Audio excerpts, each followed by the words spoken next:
Sveiki, skatītāji! Šodienas video es sākšu ar kādu jautājumu. Sakat lūdzu, kā jūs domājat? Ja ir kāds nekustamais īpašums Latvijā, un šis īpašums kādam ir, piemēram, izkrāpts, piemēram, jums, jūs esat pazaudējis īpašumu tiesības krāpniecisku darbību rezultātā ir kāds cits īpašnieks. Un šo pašu nekustamo īpašumu ir nopircis kāds tā saucamais labticīgais ieguvējs. Tāds, kurš ir pārliecināts, ka nevienam citam nav vairāk tiesības uz valdījumu kā viņam. Jautājums. Kuru no šīm personām Latvijā ir vairāk jāaizsargā?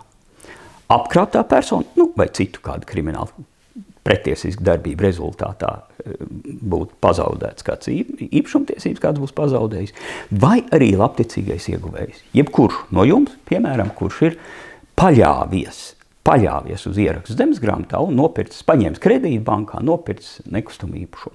Jautājums. Kura tiesības aizsargāt vairāk? Tad lūk, tagad pēdējās dažās dienās un dažos mēnešos šis jautājums atkal kārtējo reizi ir kļuvis ļoti aktuāls, tāpēc, ka ir kārtējā ģimene, kura kā labticīgie ieguvēji ir nopirkuši nekustamo īpašumu. Bet izrādās, ka tur gan nav krāpnieciskas darbības, bet vienalga pretiesiskas darbība rezultātā kāds šo īpašumtiesības ir pazaudējis. Jautājums. Kura tiesības vairāk ir jāaizsargā Latvijā? Kā jūs domājat? Un kā domāja Satversmes tiesa 2017. gadā? Satversmes toreiz līdzīgā gadījumā lēma, ka Latvijā augstāk vērtējamas aizsargājums ir krimināla tiesībās cietušās personas intereses. Kāpēc? Ļoti interesants tiesas spriedums, ja sanāk izlasiet. Manuprāt, būtiskais, kas toreiz tika, kas tos svaru kausus nosvēra par labu krimināla tiesībās cietušajai personai, ir Vācijas profesora Rolfa Štirnera viedoklis. Citēju. Savukārt Vācijā, kur normatīvi regulēta stingra preventīvā tiesība aizsardzības sistēma, esot pamatoti noteikt, ka prevalē zemesgrāmatā ierakstītā nekustamā īpašuma labticīgā ieguvēja aizsardzība. Ja šāda preventīva sistēma nav iedibināta, esot pieļaujams, ka netiek pilnībā aizsargāts zemesgrāmatā nostiprinātās labticīgā ieguvēja īpašuma tiesības. Kā tas ir Latvijā? Par to mazliet vēlāk, ko nozīmē šī preventīvā tiesība aizsardzības sistēma. Bet kas šobrīd ir Latvijā? Tātad Saeimas tieslietu komisija no 2017. gada tie, kas 9 gadi ir pagājuši, 9 gadu laikā izdarīts šajā ziņā nav nekas, ir 17 reizes tieslietu komisija domājusi, ko vajadzētu darīt.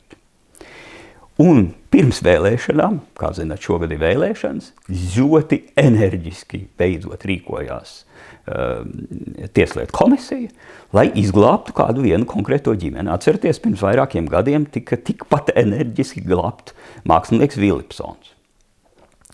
Un jau tātad 13. aprīlī pavisam nesen ir stājies spēkā senāta nolēmums lietā, ar kuru tika atzīts, ka Latvijā dominē krimināltiesībās cietusī personas intereses, un šī ģimene, kur bija paņēmusi kredītu, nopirkusi dzīvokli Latvijā, ka šīs īpašumtiesības viņiem jāzaudē. Bet ir grozījumi.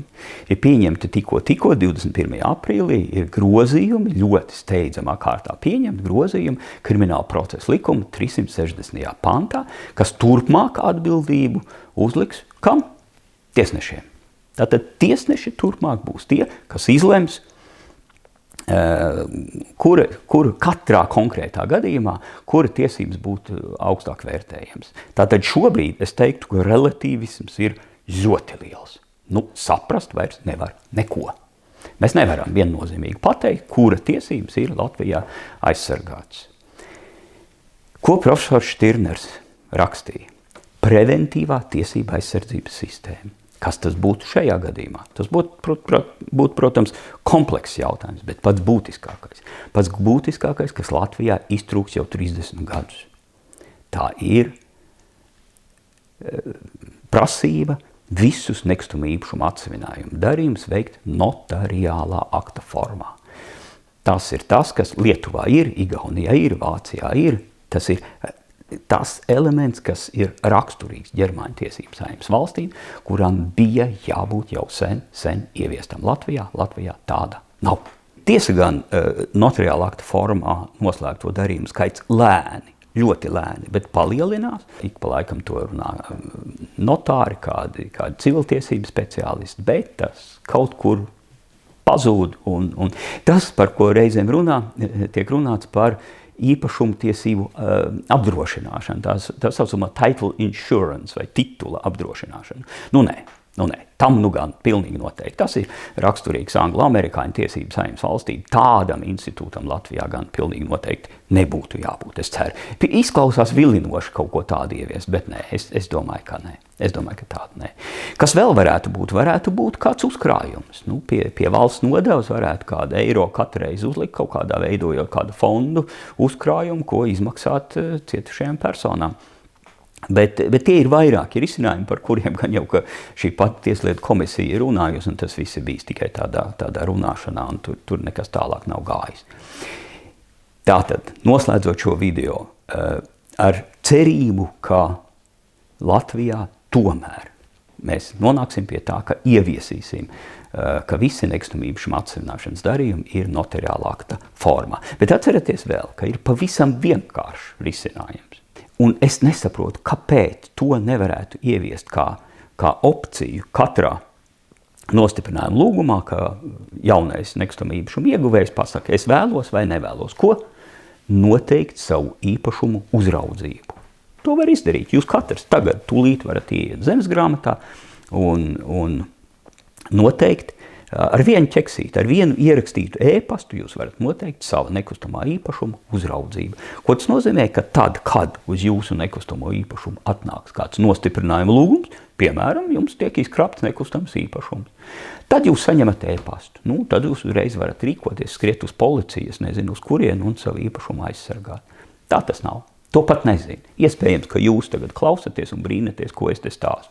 Bet politiskā līmenī tāda opcija ir, bet par to tikpat kā neviens nezina.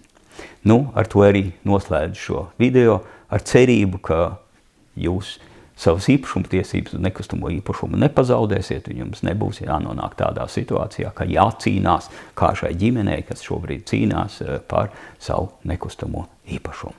Paldies, ka skatījāties. Visu labu. Tiekamies.